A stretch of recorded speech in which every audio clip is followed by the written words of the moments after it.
Hello, everyone. Welcome to the first episode of Car Tries Podcasting.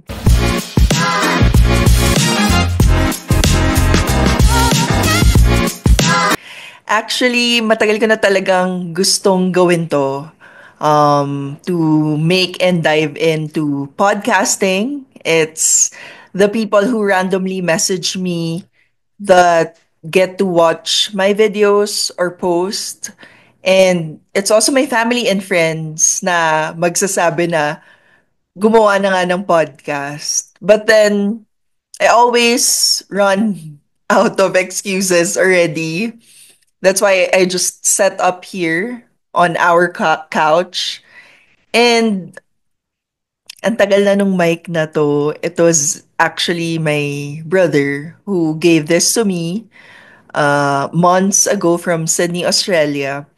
Ang message na pa nga that time was, I think mas magagamit mo to more than me, so you deserve this mic. So of course, I don't want to put him down, and I wanna use this mic in good cause. I like to say that, but just wanna share my faith story to you.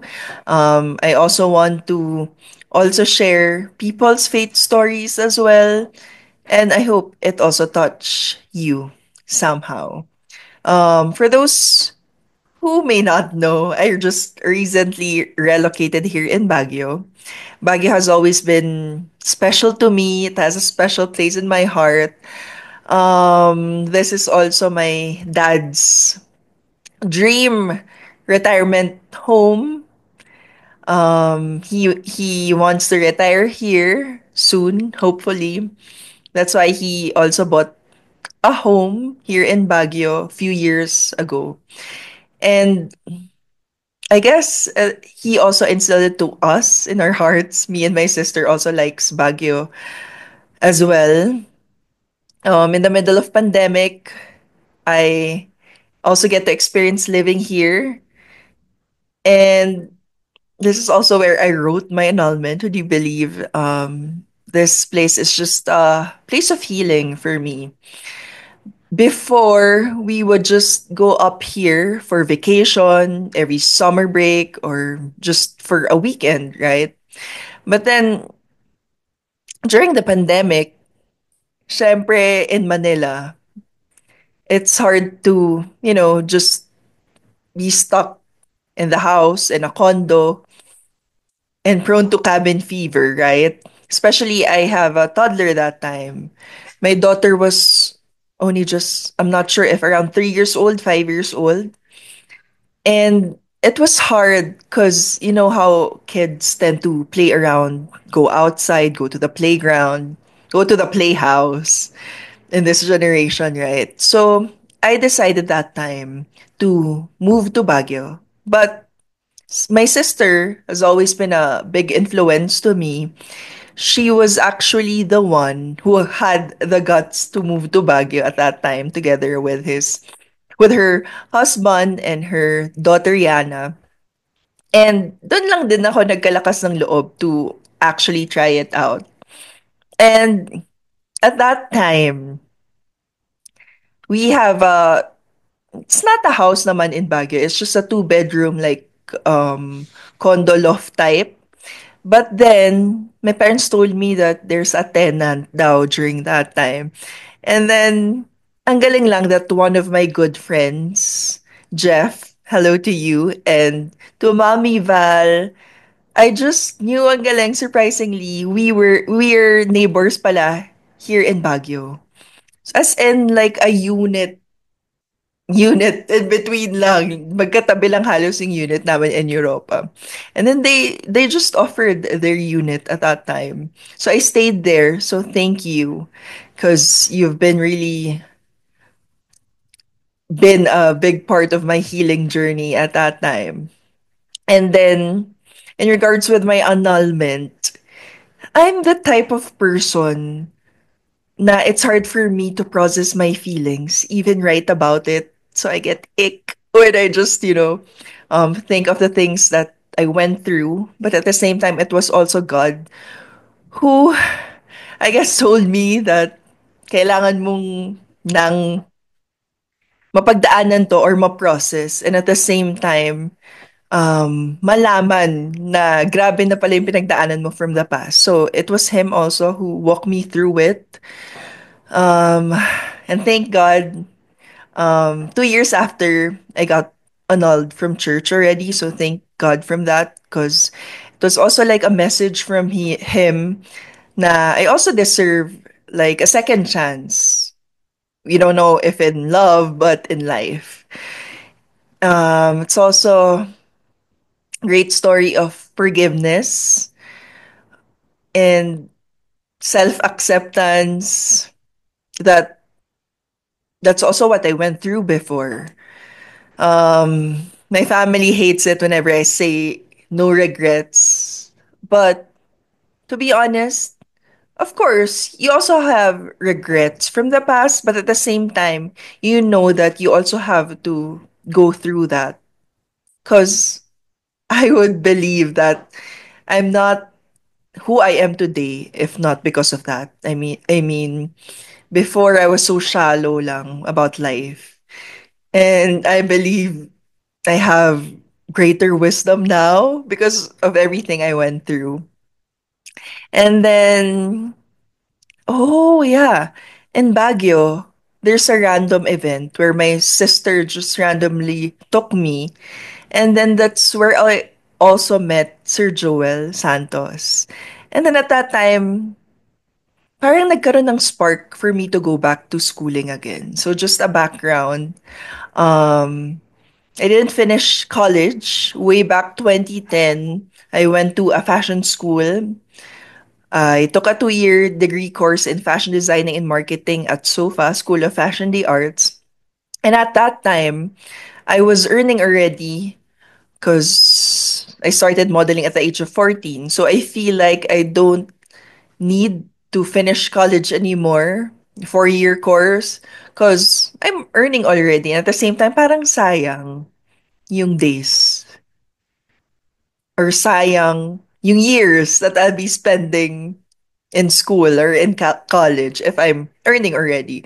So I just make the most out of it. But at the same time, it was also my mom who also encouraged me to go back to schooling again. But at that time, I told her that, um, can I just go back to schooling again if I feel like I want to go back and not just because you said it? But it was also coming from a place of gusto ko na kapag ka bumalik ako with schooling, I'll do my 100% best. And then, of course, ang line na sinabi niya sa akin at that time was, sana bago man lang akong mamatay or kami ng daddy mo, grabe, no? Sana matapos mo yung college mo or makatapos ka. Because, of course, yun na lang yung may iwan so that they also won't have to worry about me anymore. But then, yeah, going back, I met Sir Joel Santos of Thames International. Um, researched about Thames before. It was random lang. I was just searching and then I just saw their like school gym. Of course, I have a love for fitness, for wellness. Basta ang cool lang about it's not the typical, university. It's a small school, a business school.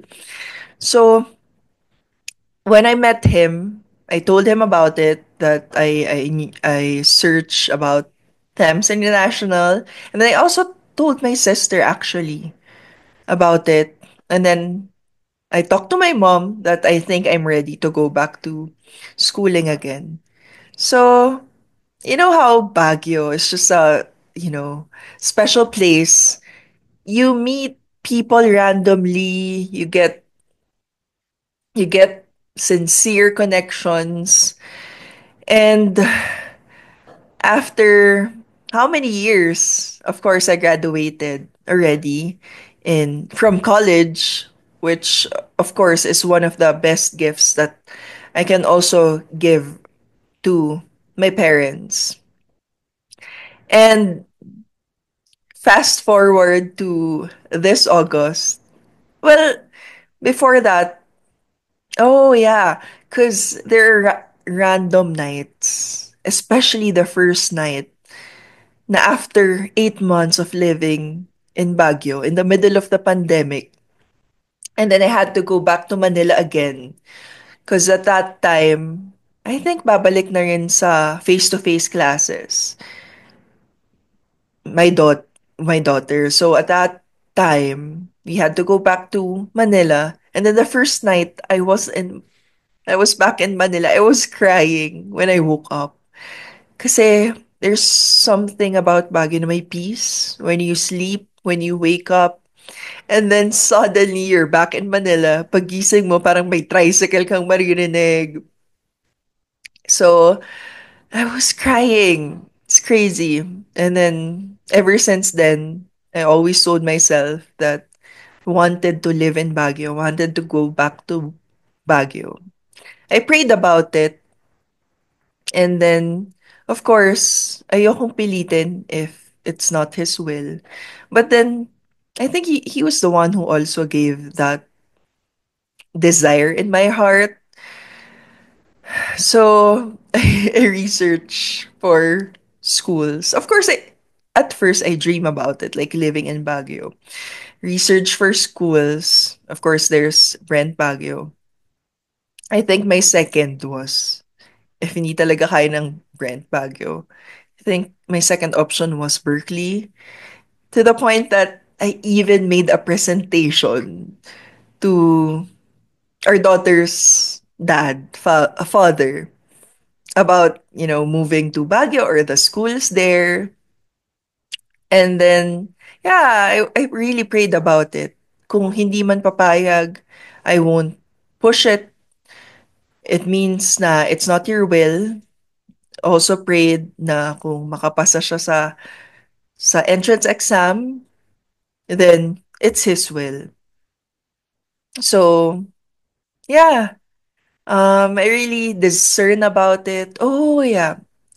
Um, after a year after I graduated, I got lost. Crazy. I go to church every day. I did daily mass. I still do if I can. At that time, grabe. As in, I would pray every day. I would go to mass every day in UP. Tapos I will discern if what does God want me to do and where am I supposed to be. Pero my heart, I feel like He's calling me to go to Baguio. So, when I get the go signal, a yes, from the dad of our daughter, of course, we prepared because he said, of course, he chose Brent, thankfully. Because I was daydreaming about Brent to the point that me and my sister, nandun kami sa coffee shop named Hot Cat. It's across Brent lang. And then we're dreaming na sana, no, na parang ang sarap lang na dito nag-aaral yung anak mo, tapos you'll just work here in the coffee shop, then in between, mag-ahatid sundo sa school. Tapos I'm living the life that I just prayed for years back now. Grabe lang how faithful He is. I would always say na, Lord, please provide. Unahin kita, promise. Please provide na lang. Because I guess that's luxury for me now. Driving my daughter to school, having that me time in between while she's in school, then picking her up from school, asking how her day was in school. Kamusta? How's your day? And it's been um 2 months that I'm living here in Baguio. Actually, the first week is not easy because for those who don't know, I while we were sheltered when we were kids with helpers at house at home, growing up, our daughter, my yaya, So it was really me who decided for myself na I wanted to challenge myself na walang helper, walang yaya. It's just me and my daughter. And hindi ako marunong mag-chores. So I want to learn. I want to learn how to clean the house, to cook, to be independent. And a funny story, on the first weeks, to the point na nagpaturo pa ako maglaba, to do the laundry. And then, after that, I got sick. As in, totoo pala na yun. Na, grabe, parang ako nabinat. Siguro parang hindi sanay yung katawan ko from that. Pero, thank God na kaya naman pala. Because after that, hindi pa naman ulit ako nagkakasakit. But, it's a nice story, a funny story, but at the same time, I thank God for everything I have now, for this simple life. And may mga times na magdadrive ako going to our daughter's school, to drive her to school, to pick her up, or to pick her up. Tapos magta-thank you lang kay Lord na, thank you, Lord. Kasi I'm living here right now and enjoying your creation. You know, just living in nature is healing. And I still continue to pray and discern what the Lord wants me to do. Because I believe na may mission talaga ako why He also allowed me here to be in Baguio, to live here. And I will continue to discern that and to follow His will. And with that, actually, all wanna invite everyone, especially for those who are living here in Baguio, that we will have a Baguio BFF. It's a community event, or CFL community, Catholics for Family and Family and Life, is inviting everyone for our BFF Basic Faith Formation this upcoming November 22 to 23. So that's 2 days, 22 and 23, Saturday, Sunday. But that's only gonna be half day lang, 1 to 6 p.m. at the Brent Guest House. I'm really encouraging everyone because this community really changed my life. And this the series of talks, I believe na nag-start mag-work yung Holy Spirit in me. So I hope to see you guys soon and looking forward for the second episode of Fearless Faith Podcast. Bye!